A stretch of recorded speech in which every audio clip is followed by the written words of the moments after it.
Okay, wonderful. Let me get you right here. Makes it easier. So turn left, right. Okay.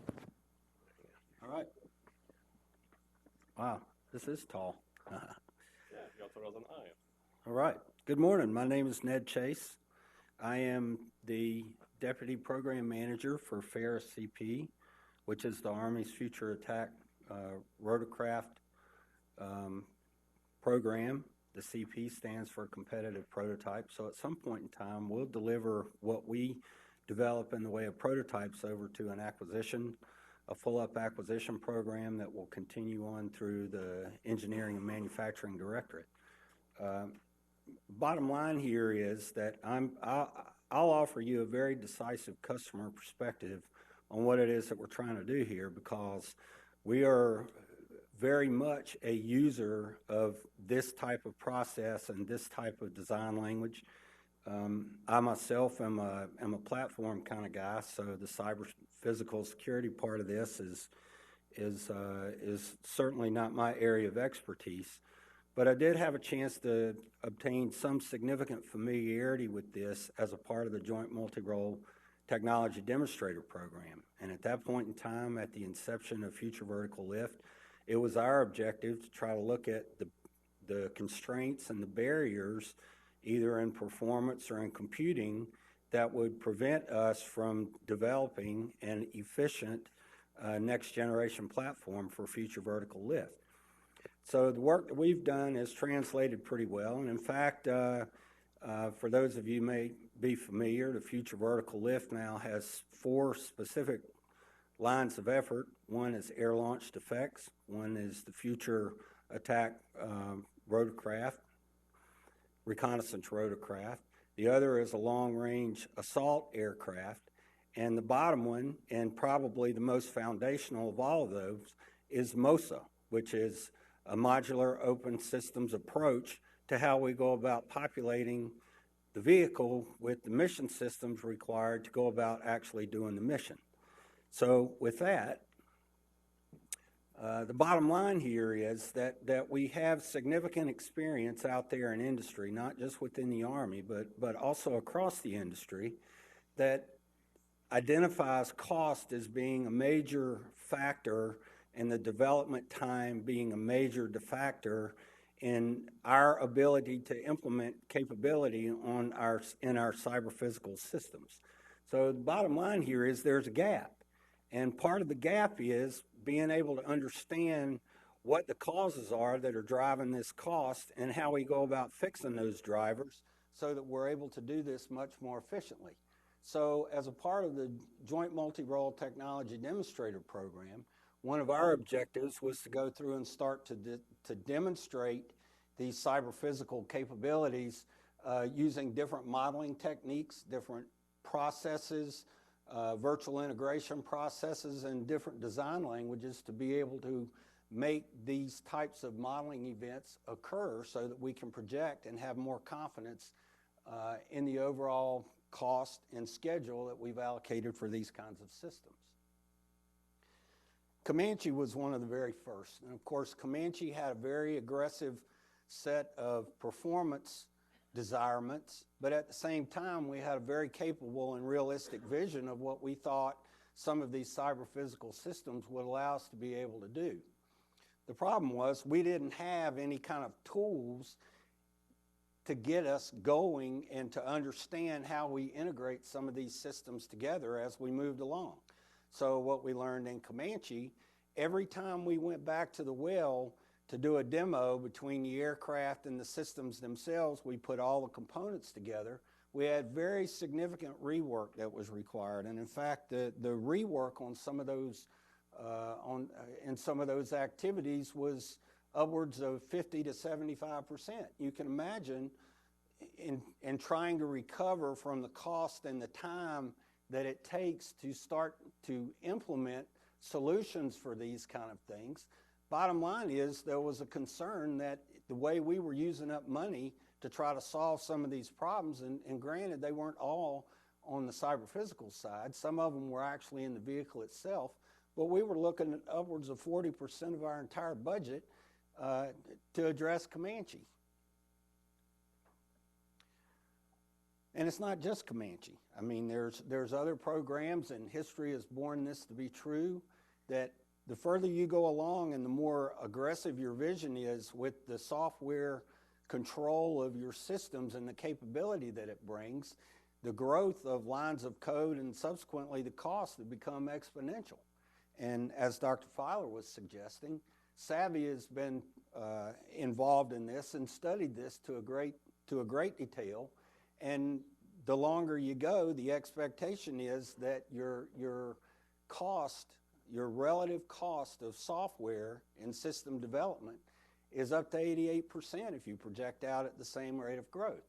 So the bottom line here is there is definitely an affordability issue that goes along with this, and the problem is, how is it that you control these costs? Surprise. So if you track this back to the standard systems engineering V, you can see that based on the studies that have been done, that 70% of the errors in software development occur right at the very beginning. So you're building your system around problems that are going to have to be fixed at some later point in time. So as a foundation for that, you go through the system, you go through design, and finally when you get up to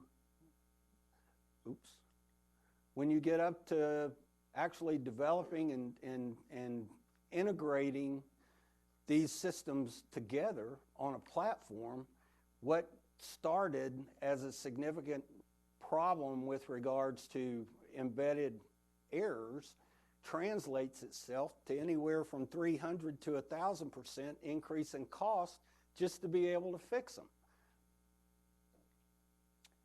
So there was a process established to go and compare how we do things in the physical system and how we bring the embedded software systems into that physical system from a command control point of view to demonstrate that these things are actually working together. And again, based on the work of Savvy, there was a projection of what the tools might be. And in 2008, it was determined that while SysML was very, very good from a system engineering point of view, that AADL was quite superior in terms of embedded systems and architecture type development because of the precision of the semantics.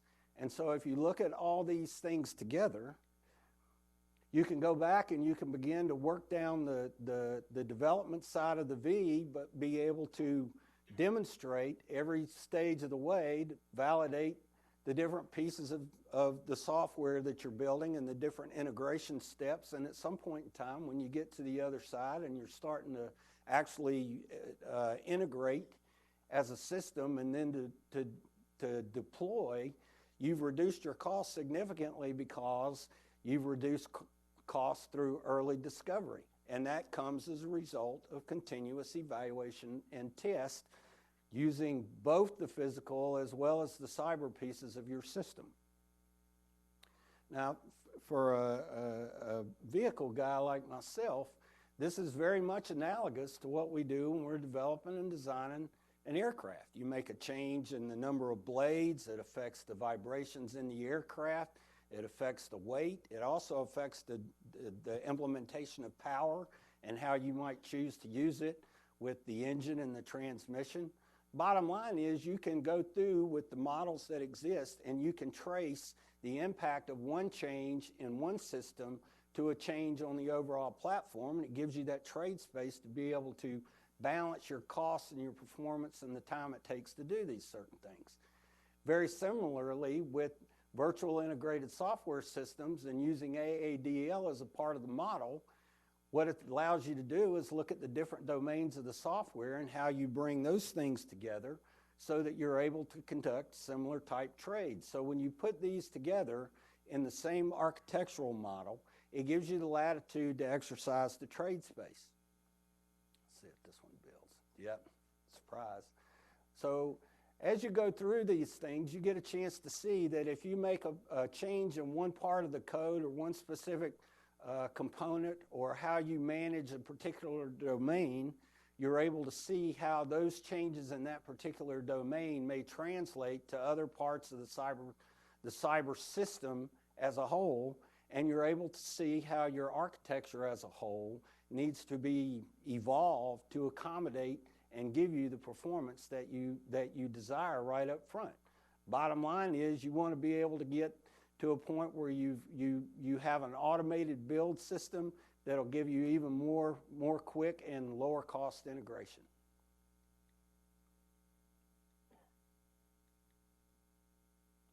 So if you have this parallel modeling capability and you are able to bring in the different domains of the software that you want to include as a part of your architecture, and you put that together with the system, you need a process by which to consider how those things go together. And so this architectural or centric virtual integration process allows you to do that, where you develop a plan, you establish what your model is in your modeling environment, you understand what kind of tools are required to plug into that specific model so that you get the analysis that you need. You're able to execute these analyses and iterate on them to the point where you're satisfied that you have the most efficient solution, that you do conform to your requirement and you understand how you're meeting your requirement.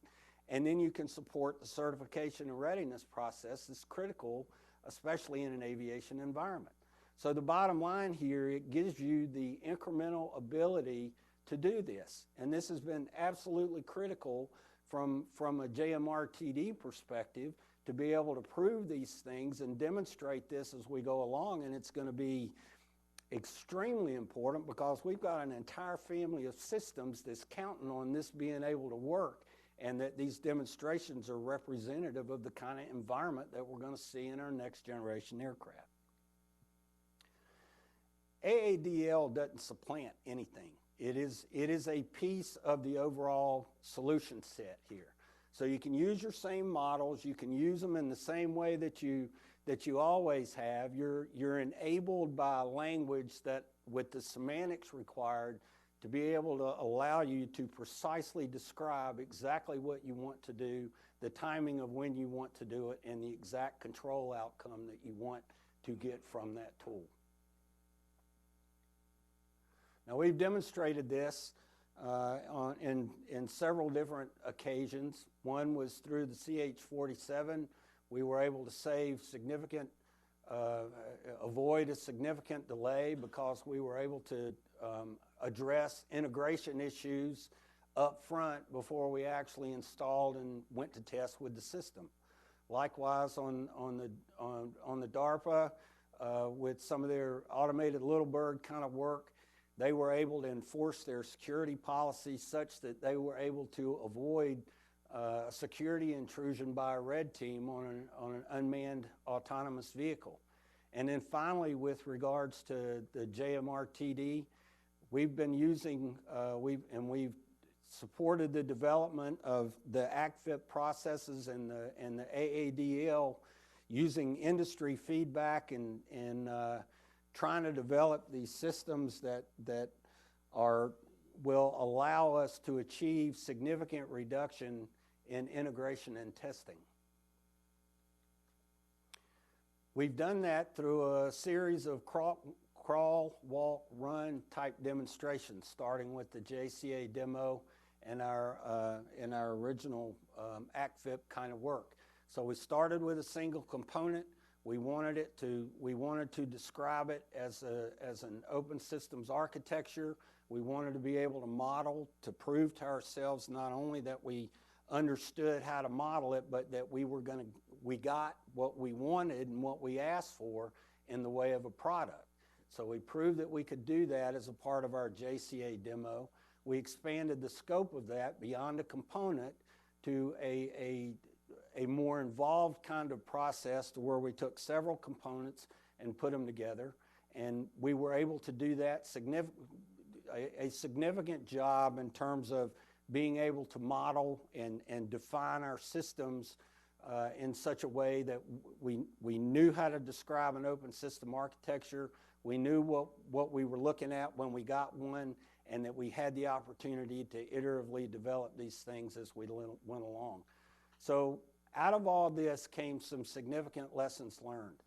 Probably most notably is there is an opportunity to get an authoritative source of truth, but also that if you make the investment in clear requirements up front and you accommodate that with decisive design decisions and intentful design activities, you can save yourself on the order of 10 times on the integration test and integration activities that come later. We've done so much and we've proven it to ourselves to the extent that we believe that this is something that is ready and to be considered for future vertical lift.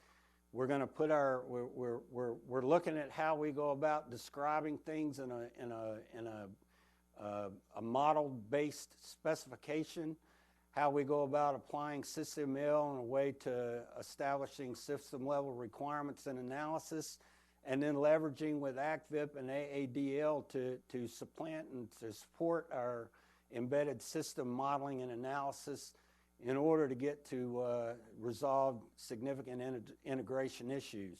Bottom line here is FVL is highly dependent upon this. The maturation of the tools and the demonstration of the capability is very significant to what we're doing going forward.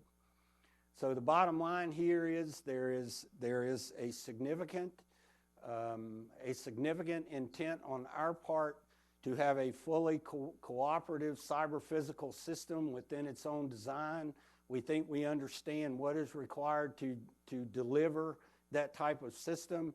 We believe that AADL and ACVIP are critical in order to make that happen, and so much so that this is our path going forward with FVL to identify a model-based systems engineering approach to developing the aircraft and to demonstrate the capabilities of that aircraft. And that's it. You're welcome.